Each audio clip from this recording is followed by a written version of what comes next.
Tomac qui est en train de préparer sa trace là pour le départ. Ça aussi c'est d'importance. Tomac qui s'est fait battre tout à l'heure par Jack Weimer à la finale à l'américaine. Il était parti devant, le pilote Honda Geico, il s'est fait déborder. Il est ensuite revenu au contact du pilote Kawasaki et en voulant l'attaquer à la sortie des whoops, au même endroit que Tyler Villopoto, il a perdu l'avant de sa moto. Une chute sans gravité pour Tomac que l'on retrouve derrière la grille de départ pour cette grande finale. Et puis on va surveiller également la performance de cet homme, Christophe Pourcel, auteur d'une belle course qualificative tout à l'heure, une course à l'américaine un peu plus difficile. Il a lâché l'affaire rapidement dès la première séance de 4 tours. Christophe Pourcel, il a relâché complètement la main, peut-être justement pour se concentrer dans quelques instants sur cette grande finale qui reste, on le rappelle, l'objectif prioritaire de ce Supercross de Paris. Allez, on met les machines en route, le départ d'ici quelques instants. Et là ça va être un peu compliqué pour Pourcel. 15 tours, ça va être très long cette finale, il va se passer beaucoup de choses, comme d'habitude il y a souvent des petites chutes, les pilotes qui fatiguent sur la fin de course, un terrain qui va considérablement se détruire au fil des passages répétés des motos, donc vraiment commettre le moins de fautes possible, soigner son envolée et pourquoi pas profiter des petites erreurs des uns et des autres pour monter sur le podium. Ce sera l'objectif de Christophe Pourcel qui est très mal placé derrière cette grille de départ en seconde ligne. Allez, le panneau 15 secondes, 5 secondes maintenant pour la première grande finale de cette 30e édition du Supercross. Et boum, c'est parti. Weimer est parti comme une fusée. Ouais, Souberas qui apporte sa vitre intérieure, tout comme Justin Breton. Ouais, Weimer fait le meilleur départ. Breton est bien, Tomac est bien, Tomac est deux. Chisholm bien parti, pas de nouvelles de Christophe Pourcel pour le moment. Où sont les Français? Souberas a soigné son envolée. Pas de nouvelles des autres. Il y a également Cyril Coulon, il me semble qu'il est bien parti. Non, c'est Fabien Isoard, Cyril Coulon, il est là également. Jason Clermont, il est bien aussi, dis donc. Et Pourcel dernier, oh là, qu'est-ce qui se passe pour Christophe? Au ralenti déjà. Ouais, ça va être un peu compliqué pour les Français. Weimer en tête, Eli Tomac deuxième, Justin Breton 3. Jason Clermont, non, c'est pas Jason Clermont qui est derrière. C'est Fabien Isoard qui est bien placé aussi.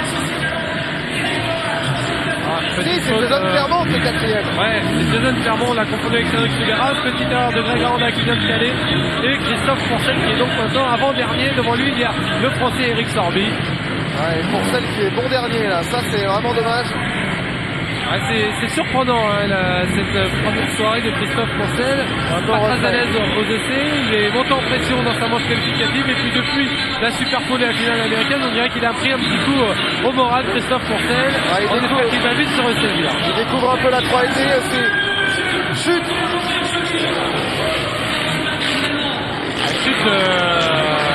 Il y a souvent des chutes à la sortie des whoops. Ce serait pas Jason Clermont là qui serait parti à la faute. On n'a pas vu à l'image, en tout cas pas de problème pour les Américains puisque Weimer toujours devant Tomac et Breton.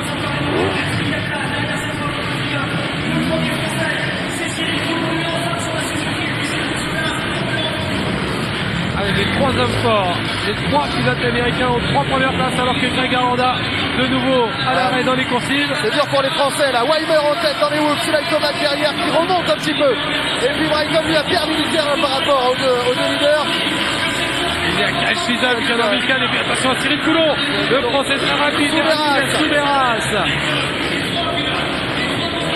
Effectivement, Jason Clermont qui n'apparaît plus là dans le classement et qui est tombé à la sortie des whoops tout à l'heure. Ouais, c'est le pilote Honda effectivement qui a chuté. Dommage, c'était quatrième. Le voilà qui repart, donc déjà pas de Momo, c'est le principal. Allez devant, l'explication à distance pour le moment entre Jack Weimer et Eli Tomac. Ces deux-là ne se sont pas lâchés depuis le début de la journée, que ce soit lors de la séance chronométrée de la Super Bowl, la finale à l'américaine. C'est le duel attendu. Et voilà. Attention, Jack Weimer qui vient de se faire une chaleur dans les whoops. Il a eu chaud, mais il n'a pas perdu trop de temps quand même. Et Tomac est quand même revenu. Tomac a repris un petit peu de terrain. Greg Aranda est à l'arrêt pratiquement dans les whoops. C'est fini pour Greg Aranda. Justin Breton en embuscade en troisième position et Christophe Pourcel qui attaque devant nos yeux Eric Sorby pour gagner une petite place. Et Sorby qui réplique. Ah, c'est quand même, quoi qu'on en dise, une grosse contre-performance. Christophe Poncet qui est en train de se battre avec Eric Sorby en queue de peloton, alors que devant, c'est la démonstration de Jack Weimer qui vient d'avaler les hoops, toujours avec dans son sillage. Tomac en seconde position, Brighton troisième et Kyle Chisholm quatrième. 4 Américains aux 4 premières places. Ils sont venus, ils sont tous là. Derrière, on va retrouver Cyril Coulon et Cédric Souberas.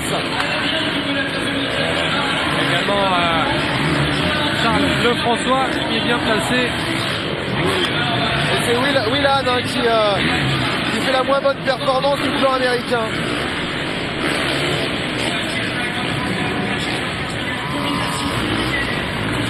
Huitième position pour l'instant pour Willan. Alors qu'on va voir nos leaders sortir des coursives. Allez, il faut qu'Eli Tomac revienne au contact, à côté de la grosse bagarre entre ces deux-là. Allez, on revient justement à l'image sur cette communication entre Weimer et Tomac. Dans cette deuxième partie du circuit, il est plus rapide, Eli Tomac. Allez, Weimer qui boucle un nouveau tour en tête. Pour le moment, une course impeccable du pilote Kawasaki qui tient au respect. Tomac, deuxième, mais le pilote Honda Gecko n'a pas dit son dernier mot pour la victoire dans cette finale. En tout cas, clairement, ça se confirme. On l'a vu tout à l'heure lors de la Super Pole, ils ont collé une seconde au troisième temps, et ça se confirme dans cette finale. Tomac et Weimer sont bel et bien les plus rapides. Tomac dans les whoops! Incroyable la vitesse d'Eli Tomac dans les whoops, il est revenu dans la roue arrière de Jack Weimer. Et Brighton, il est en train de perdre énormément de terrain. Et on a un léger retour de Chisholm. Attention, hein. La régularité de Kyle Chisholm, c'est un métronome, c'est ce qui lui a permis de s'imposer ici et d'aller chercher le titre de King of Bercy l'an dernier. Allez, il reste 8 tours et Eli Tomac est sérieusement en train de mettre la pression sur les épaules du leader Jack Weimer. C'est la mi-course. Et Christophe Poncet qui a doublé Eric Sorby qui a profité de la chute de Jason Clermont pour remonter à la 11e position maintenant. Et là on va voir lequel des deux entre Tomac et Weimer a le plus de caisse pour encaisser les derniers tours de course. Ça commence à être difficile. Allez, Eli Tomac toujours deuxième, il a quelques longueurs de retard. En termes d'expérience, un petit avantage à Jack Weimer qui connaît la catégorie 450 depuis maintenant quelques saisons. On le rappelle, son palmarès cette année, 5e du Supercross 450, 3e de l'Outdoor 450. Face à lui, il y a un jeune loup aux dents longues, il s'appelle Tomac, il a décroché le titre SX West en 250. Mais pour lui, la 450, c'est vraiment au coup par coup. Il a réalisé de très belles courses, notamment ici même l'an dernier à Bercy, au guidon de cette machine. Mais en temps normal, il roule sur la demi, donc au niveau du physique et de l'expérience, petit avantage pour Weimer. Et le voilà justement qui sort les courses. Regardez Tomac dans les whoops.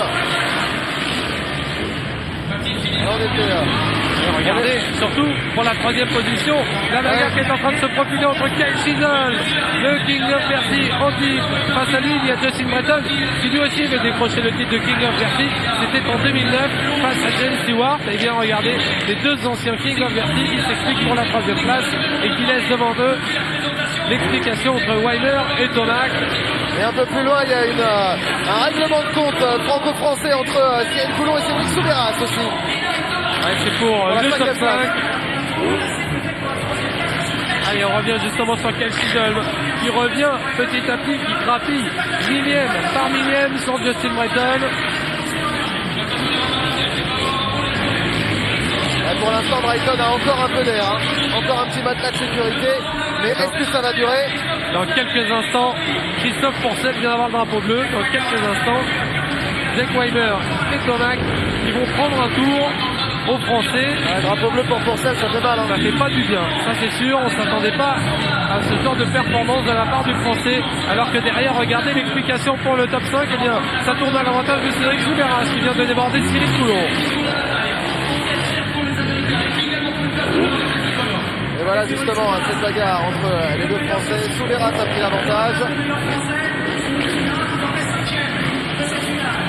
Et il reste 5 tours à couvrir dans cette finale. Et Poncet vient de prendre un tour. Et il reste sous la menace d'Eric Sorby. Énorme contre-performance, énorme déception de la part de Christophe Poncet dans ce premier soir. Et on reste sur cette bagarre entre nos deux Français, Cédric Souberas et Cyril Coulon. Ça va très vite, ils ont la caisse, ils résistent.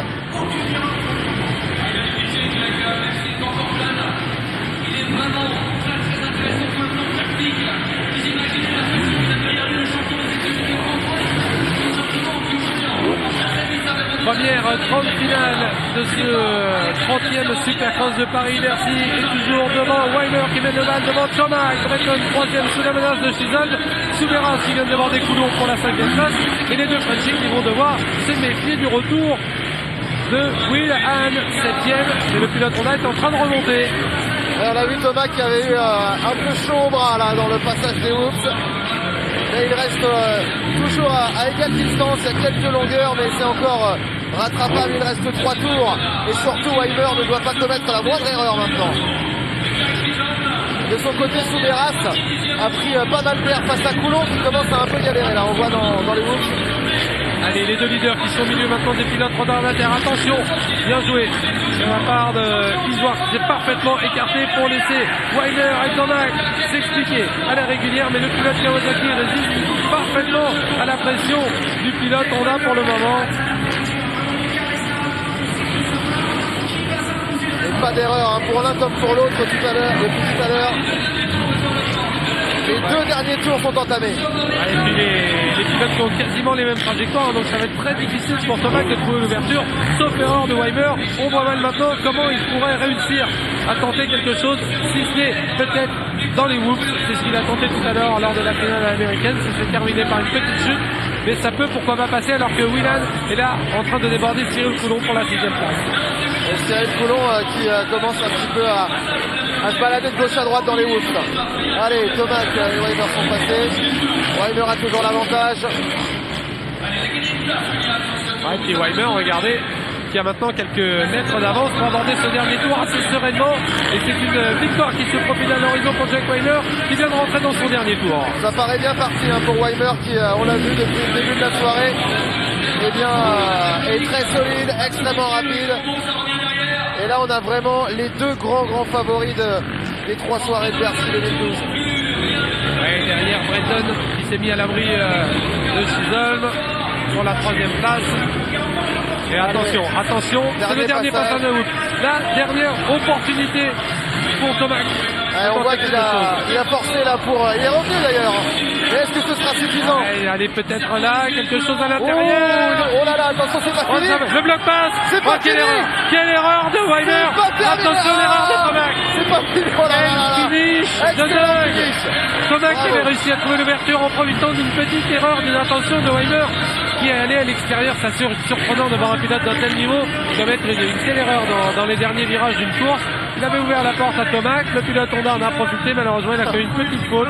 Et Weimer qui avait mis du gros gaz à l'extérieur pour récupérer sa première place, qui triomphe donc dans cette première finale devant Tomac, Breton et Chisholm. Alors il l'a pas volé là Weimer cette victoire, et c'est vrai que là si Tomac avait pu passer dans ce dernier passage, ça aurait été extraordinaire. Il était pas loin et Weimer s'est bien rattrapé, il s'est pas laissé faire, et voilà, une très belle victoire bien méritée pour Jack Weimer.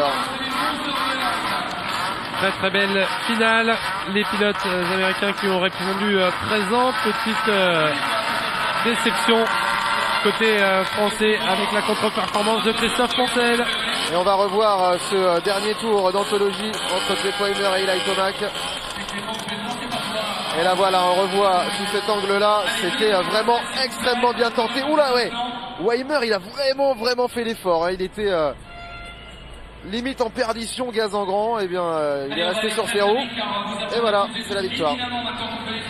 Superbe explication, quelle passe d'armes entre Weimer et Tomac. On découvre le classement final avec Weimer qui s'impose donc devant Tomac, Breton, Chisholm, Souberas, premier français, 5e devant Will Hahn, Coulon, Le François. Christophe Poncel finalement revenu à la 9e place après son départ catastrophique, il était dernier.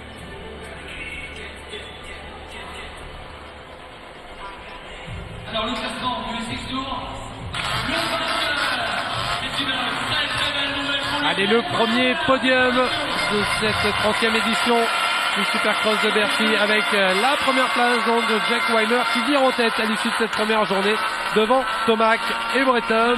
Un trio que l'on attendait La hiérarchie n'a pas été bousculée dans cette première soirée, mais ça peut changer évidemment avec un circuit qui va évoluer au fil des 3 jours, et puis des pilotes qui vont également monter en pression. C'est ce qu'on espère.